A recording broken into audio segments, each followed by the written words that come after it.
Hi, everyone. Happy Sunday. Happy Sunday. I hope everyone had a great holiday weekend. June 19th was on Friday.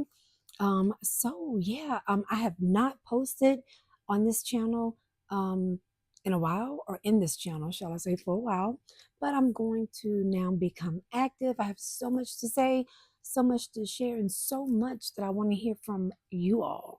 Okay. So again, my name is Demi. First name is Delon, but I like to go by Demi. That's what my grandkids call me, so it's a special name. So we're gonna use Demi. All right. So just to go ahead and jump right in, don't forget to subscribe. Don't forget to like this video, and don't forget to drop a comment. Please drop a comment so that the algorithms can pick us up and get this video out to many others. Share with your friends and family. I am never here to debate you. I'm just here to share with you my experience, what I've been through, and what I feel, and my opinions of the Jehovah Witness organization. I will just go ahead and just jump right on into it. Um, okay, and so in the future too, I'll start doing lives, right? I'll start doing lives, and then we can all come on. I can read the comments, things like that. And you know what? If you oppose, maybe you're one of Jehovah Witnesses that is watching this video, you can feel free to comment into the comments. But I do, encourage everyone to please be kind and cordial. We can say what we have to say, but just please no name calling. It just doesn't make sense. It doesn't matter if you're in whatever religion. Maybe I'll go somewhere else. It just honestly doesn't matter. I feel like we all can state our opinions, our thoughts, what we do believe, what we don't believe. And I don't think that we need to be fussing and fighting about it. I just don't think that's necessary. And I don't think it's godly neither. So whether you believe in God or not, I do. And I just don't feel that it's godly. So I want us all to just be like a family here, um, because I'm going to share with you why I say that in just a minute. When you hear me talk about, use the term disfellowshipped and apostate, it'll make sense to you. Okay. All right. So I just want to give you a little bit about me. I have to make bullet points, okay, because I can't remember. Okay. So I got to make bullet points so I can go through them, okay, on my little tablet. So first, I just want to tell you a little bit about me and the Jehovah Witness history. And I'll come back and share with you when we go live. Just I'll introduce myself to you, and you can ask me questions and I'll answer them, tough or not. But I do require you guys to stay on topic. If it's going to be off topic, then we'll discuss that. You let me know. I'll write that down and we'll discuss it in another video that's maybe tailored on what your questions are. And or sorry, I'm trying to take my little sandal off because I'm actually in my room. My husband is in the living room, and if I go upstairs, it's gonna pick up all the sound that he's making. And then you guys will hear him over me. And let me tell you, he's watching baseball, but he will not stop talking to Alexa. So I'm in my room for right now, okay? All right, so yes, I was one of Jehovah's Witnesses. So we started studying when I was about 6 years old, I'd say. My dad's sisters, not my dad's mom and dad, but my dad's sisters were Jehovah's Witnesses. I think somebody had started studying with them, and then they end up introducing it to my mom. And so my mom, she took that. She started studying, and of course, that means we started studying because we all started going to the Kingdom Hall. I used to go to church up until about 5 or 6. Um, and so I was about 6. Yeah, about 6, I'd say, to be honest, about 6, maybe not 7, but 6.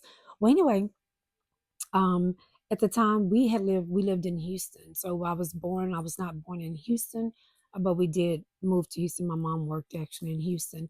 And so while we were having Bible studies, we was going to this congregation. Back then it was called the North Congregation. It may still be called the North Congregation, excuse me. I'm not for sure, but I know it's like over 10 years ago, it was still called the North Congregation. So maybe they still are. But either way, so I was in that religion for like 40 plus years. I'm 51 and I'll be 52 this year.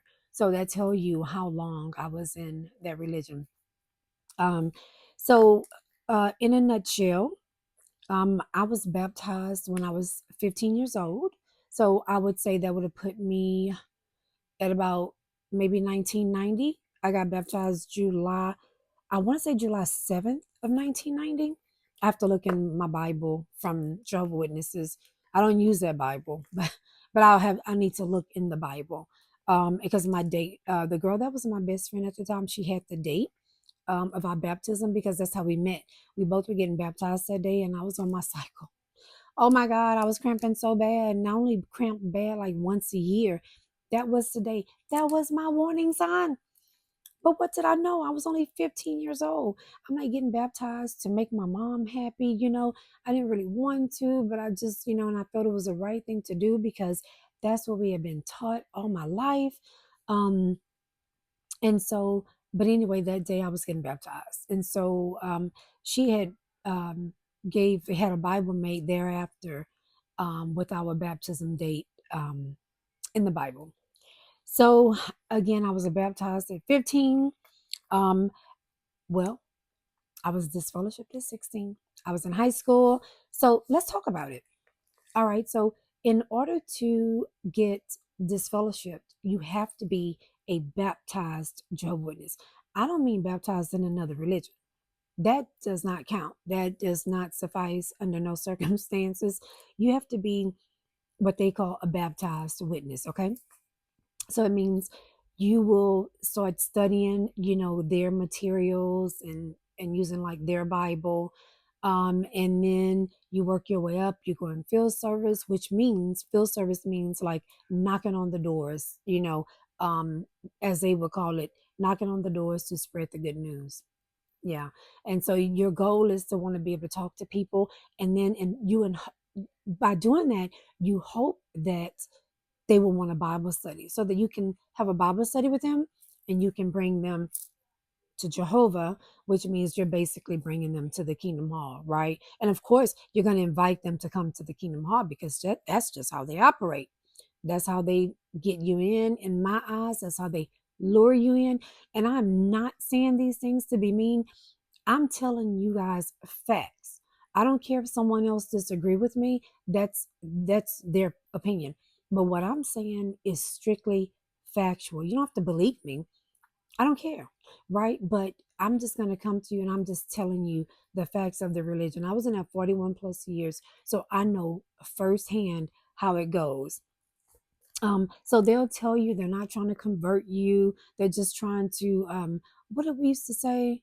I can't remember. It was something like we're not trying to convert you. I'm just going to say it like this: we're not trying to convert you. We're just trying to educate you. Biblically and spiritually. It's something like that they used to say. Well, at least the Kingdom Hall I used to go to, I used to hear them say that a lot. Whether they all say it, I don't know. I think it's probably just an individual thing. But I do remember, being told to tell them, we're not here to convert you. We're just here to educate you, biblically. So so basically what happens is as you continue to grow, and you can be baptized within a year, you can be baptized within 6 months, but you're gonna have Bible studies, right? And then once you start learning, more and more and more, eventually, you can go to your parents if you're a minor, or even if you're a little older, but whatever the case may be, at the end of the day, you or your parents, or like I said, if you're a minor, will go to the brothers, which they're elders, right? They're the ones who like oversee each congregation at each Kingdom Hall. So you have a body of elders. Um, they basically run the show, there at that particular Kingdom Hall. And then you have ministerial servants, which come underneath them. They serve, they may, pack the microphone. So when they do question and answer paragraphs and stuff from the watchtower, um, they'll be bringing the microphone to you. You raise your hand, you get called on, and they bring the microphone to you. And they also do deliver talks. Ministerial servants do, but for the most part, it's typically going to be an elder that's going to do that. So want to give you at least that little bit of history right before I get off into what I'm about to say. Okay, so again, you study, you start learning, you go to the brothers, elders, and you say, hey, I like to be baptized. I would like to get baptized. and they'll say, "Oh, okay."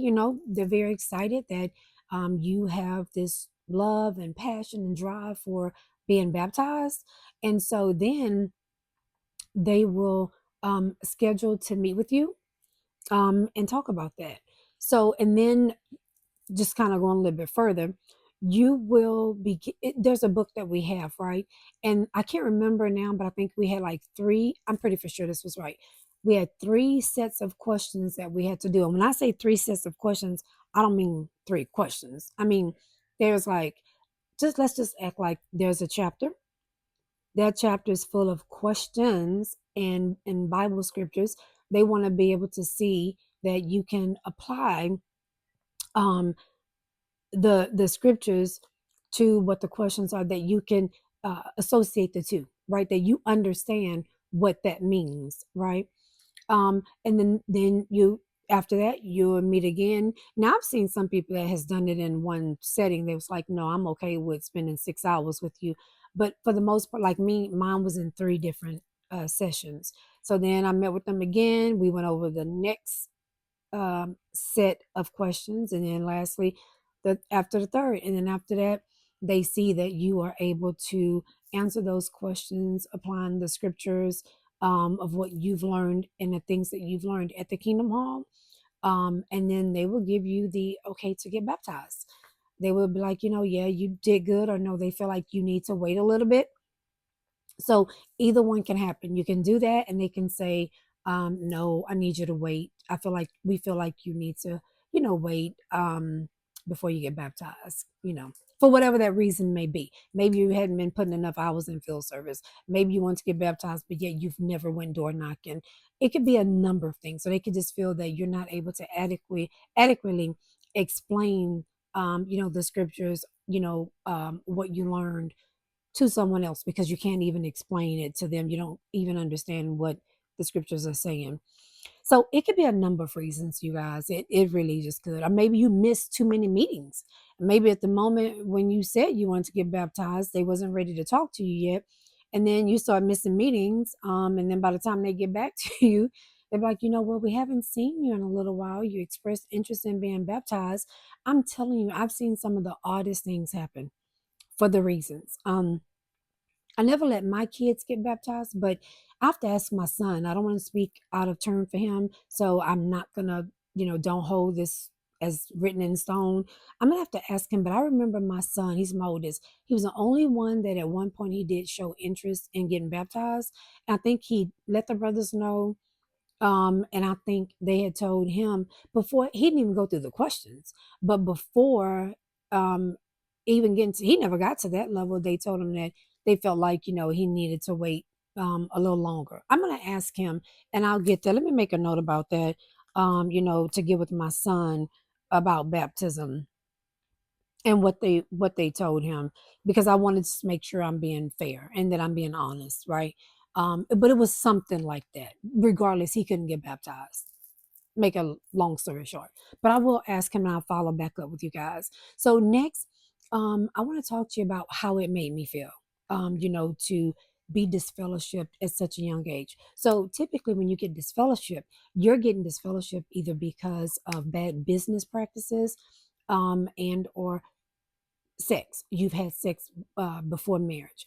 Now, depending on what Kingdom Hall you go to, what brothers you get, some you can have sex for the first time and they may disfellowship you because they may say you're not repentant, meaning you're not sorry, or that you showed no remorse for what you did. And then on other occasions, it's because you had sex more than once. You kind of kept that behavior going, even if it was like three times. Because you supposedly after the first time, you should have known not to do it again if your conscience really bothered you. Um, but one thing I also want to share, take note that you can be 9 or 10 years old getting baptized. Let that sink in. Let that sink in. You can be 9 or 10 years old getting baptized. What do you know at 9 or 10? Now, I'm not saying that a 9 or 10 year old cannot understand some things or a lot of things in the Bible. That's not what I'm saying. We have some sharp cookies out there, right? We do have some little Einsteins in this world, okay? That's not what I'm talking about. Here's what I'm talking about. So you get baptized at 9, 10 years old. If you're not a baptized um, witness, then and you have to be a baptized publisher. Publisher means you've signed up now to go, to go door to door. But what I was going, let me get back to that. So when you get disfellowship because of having sex, right? I'm gonna explain that to you too. That's another video for another day, right? Because I want to go into great detail with you guys then. But once you get baptized, and then let's say you got baptized at 9 or 10 or 12, by 15 years old, hey, we're in high school. Some of us unfortunately have sex early or before others. Hey, I was a dumb one. I started having sex at a young age in high school. And so, hey, it is what it is. I shouldn't have, but I did. I'm not saying that's right. All I'm saying is that's what I did. Um, I had lost my dad when I was 8 years old. And then my mom, she was really mean because the Jehovah Witness religion back then, when I was growing up in the 80s and 90s, like they were like really strict. I'm gonna say 80s, 70s, and 80s. They were really strict because I was a 74 baby. So from the 70s to 80s, I can for sure I can tell you that the majority of the witnesses were very strict.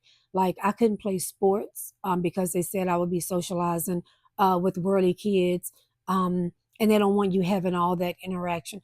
I'm like, well, but I got to go to school like 8 hours a day and talk to these same classmates. What? Where does this happen, you guys? Where? On planet Earth, okay? I don't even think this would happen on planet Mars. But yeah, they don't want you having interaction. So even like college, you couldn't stay in the dorm because you would be associating with worldly people. Again, video for another day. You're not gonna understand these. Some of these things will just blow your mind. You're like, what? Because most people raised in the church, it wasn't that way. Even if your parents were strict, you still were able to have friends from school. Well, we couldn't. I did, thankfully, because my mom was strict and she was mean, but she would let me have like a friend from school, especially like if she knew their parents, right? But other than that, no, ma'am. You just talk to them at school, and you really need to limit that. You come home. Well, I used to sneak and run track because track was my favorite. I was fast, and I would sneak. Well, one time I did that, and she came up to the school. She called me because I wasn't trying to call myself running away from home, but I told her I was taking something out to one of my friends at the time, her mom, but I hid my little track stuff outside under the carport. I just really wanted to run track. I could not understand why I can't. What's wrong with running? Um, and we got to the school. Literally, the bus. We were getting seated on the bus, and we were about to pull off. And oh my God, my mom pulls up because she spoke to my friend's mom by that time to be like, "Hey, what happened to?" Delon said she was going outside to bring you something, and she told my mom she dropped me off for the track meet. Oh my goodness. And my mom came up. I will never forget. She got on the bus and slapped me in front of everybody. How embarrassing. Yeah, I shouldn't have done that. But at the same time, I wasn't doing it to be malicious. I just wanted to run track. I didn't even care about socializing with the other kids. I just wanted to run track. It was a passion. So, needless to say, I'll never know how great I could be because I wasn't able to. I kept sneaking to run track, and up until like my junior year, I was running track. My junior year, she didn't even know it. Sadly, she didn't know it, so she couldn't even come support me because she wouldn't have. I would have just gotten whipped. I'd even won homecoming queen my 8th grade year in junior high. Um, so I won, but that same day after they announced that I had to then decline because I couldn't go to the game and accept my crown because they did not believe in you being homecoming queen. Like she would let me go to football games, but I couldn't be homecoming queen, and it was really sad because um, I had won and I couldn't accept the crown. So then they had to give it to the girl that had the next highest votes underneath me.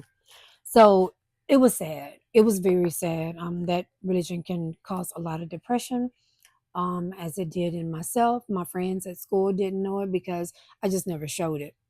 But it came out later in life after my mom died. I really went through a dark time. But I'll talk about that another day, another dollar. Um, but I was sad. That's exactly how it made me feel. I just kind of grew up sad. I grew up angry. I didn't express my anger like in going out doing bad things. That's just not what I did. But I expressed my anger in a sense where I would hold things in, and then when it did come out, I may be fighting someone, or by the time somebody did something to me, I'd be yelling and screaming. I mean, it really just does. It messes you up. Okay, we just gonna keep it messes you up. And then you don't have effective communication because with my mom, now there may have been some Jehovah's Witness kids that could talk to their parents, because I know, like, the girl that was my best friend, she could talk to her parents. They were very understanding. They were not, they just wasn't gonna whip her because maybe she felt like she liked some little boy at school, but she could openly go and talk to her parents without having the fear that she was going to get in trouble. Um, and on the contrary, you some of you that's listening, you could say, well, you're the one that sinned, so that's your problem. You brought this on yourself. Look, I was a teenager. I am so sorry. Not really, but just figuratively speaking. What teenager do you know, for the most part, on average, don't know themselves? Like, you're exploring things. You may start having sex early, you may not. But at the same time, you are a teenager. You are just getting into the bloom of your youth. You may do stupid things. You may start having sex early, right? Like me, some little boy. And to be honest, mine didn't even stem from that. It stemmed from some things in my past that happened to me when I was little. Again, another day, another story. Um, and so you can say that, but at the same time, I was young. I was young.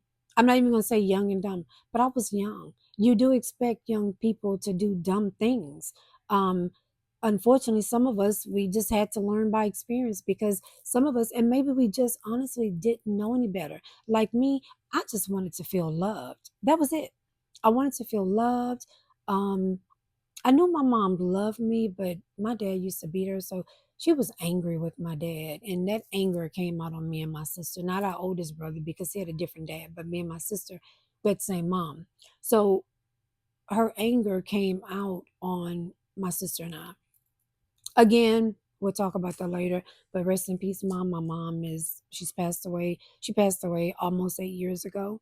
I love her, and I'll tell you guys about our relationship in another video. So, and I've already told you, how it made me feel.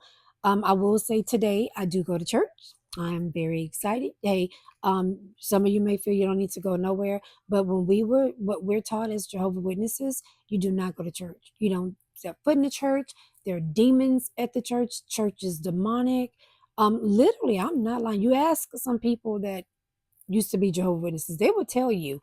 Um, and also, churches, they were classified as Babylon the Great. Mhm. Babylon the Great, churches. So we would look down on churches or anybody that went to church, but we wouldn't even go to like a funeral if it was in a church. You always, of course, have your few that maybe they felt, no, I'm going to go to this funeral. But on average, the majority of Jehovah's Witnesses would not have stepped foot in a church. Please, please believe me. Don't let no one tell you, no, that's not the truth. Oh, yes, it is. And in the future, I'll interview some people so you can see, you can hear their stories, because it's true. It is a true thing, I'm telling you. One thing about me going to church now, my pastor, none of our pastors has ever said, don't ever go visit, another church. Don't ever go visit a Kingdom Hall. They have never said that. Now, I've been there almost 4 years. They have never, not, I've never heard them ever talk down about another religion. I just haven't. I've never, they've just never done that. They don't ask for money. Um, and again, that's going to be another video too, Jehovah's Witnesses and making donations. Mhm. We will discuss that. We will get right into that in another video, because I just want to educate you guys, and women. Of course, when I say guys, I mean all of you. I love y'all. But we will get into that. Another video. Okay. Trust me, I got many videos that I'll be making, shedding light on you guys, shedding light on the Jehovah's Witnesses and what they call all the time that they get new light from God. Yeah, right. Um, so okay, so when I got disfellowshipped, and it took years. I did not start going to church. I've been disfellowshipped 3 times actually. When I was 15, I can't remember the next age. I was probably, I don't know, latter 20s, I don't know, early 30s maybe. Yeah, it was no early 30s. I got disfellowshipped again. Then when I married my husband of today, because we started dating in 2013, got married June of 2014. And so I got this fellowship a couple of months after I married him because I called the brothers, one of them in particular, and I told him that, hey, when I get, once I get married, I need to talk to them after that because me and my husband, before we got married, we were living together. We moved in together, and we started having sex then. We didn't have sex before, but once we moved in together, we started having sex. Again, I don't make light of that. I'm not saying it's right. I'm not telling you to go do that. I'm just telling you my story. So please don't take it like I'm gloating. I'm not gloating. I can just only tell you my story. But we did. We started having sex when we moved in together, and so I let the brother know I need to talk to them afterwards because I was honest. I told him, I said, because we're not going to stop. I mean, and I knew that we wasn't going to stop. So anyway, fast forward, got married, moved to brothers about 2 months later. But my husband is the one who like helped me to wake up because he had told me when I explained to him what I was going to have to do, he was like, he said, I have a problem with my wife talking to 3 men because you have to meet with a body of 3 men. Okay, not two, not one, three. Not 3 women because I'm a woman, but men. Okay, by myself going in that meeting with 3 men that are taking notes, asking me questions, taking notes, and yeah, they'll ask you, about why we're here today. And you're gonna tell them because you already told them you was having sex for the most part. So yeah, you tell them, yeah, I've been having sex or I had sex, whatever the case may be, and they want to know how many times did you have sex, with who, was it someone that went to the Kingdom Hall or did they not go to the Kingdom Hall? Because if they did go to the Kingdom Hall, they want to talk to that person. And if that person go to another Kingdom Hall, if they didn't go to the same one you went to, then they will reach out to the elders at that Kingdom Hall to let them know that that person had been having sex. All right. So, and I also want to know like if there were fondling of the body parts, and if so, which body parts? Was it anal? Was it oral?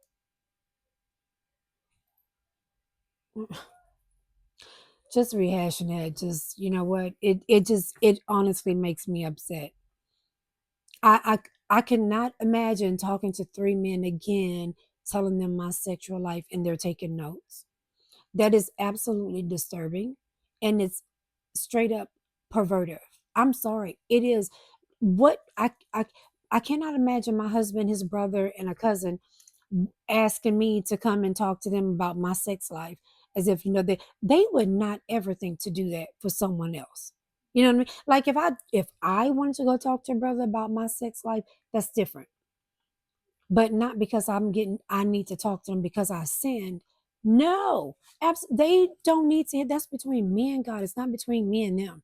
Like I said, if I wanted to go talk to them and tell them, maybe because I felt like I needed spiritual help to help me not sin like that, that's different. But no, you are told, when you sin, you have to go talk to the brothers. Okay, you have to go talk to the brothers. And if you went to the Kingdom Hall with me and you knew that I was having sex, or someone told you that, oh, Delon was having sex with Josiah, right, or whoever, then you're supposed to tell, because if not, you're just as blood guilty as me for not telling. Okay, and then you can be reproved for not telling something like that you knew. Oh yeah, absolutely. Yeah, yeah. I'm not telling nobody in the Kingdom Hall now, unless it's a molestation or I mean a crime. That's what I mean. I'm gonna tell that. But if it's anything outside, that is not my business. You are an adult, and if you're a teenager, that's between you and your children. I'm not telling the brothers. If anything, I'll go to that particular parent and say, "Hey, I did. Someone told me that they saw your daughter and son, making out in the car." Because just as a parent, you may want to know that. So if it's your son, he don't get a little girl pregnant. If it's your daughter, she don't get pregnant. Okay. And that they're protecting themselves, so on and so forth. But we couldn't even get on birth control because putting your kids on birth control meant that you were condoning them having sex. Yeah. Can somebody make that make sense for me in the comments? 1 second. I dropped my clicker. I'm back. Does that even make sense? It does not make any sense. You can't even make that make sense. Under no circumstances, no, that never makes sense to me.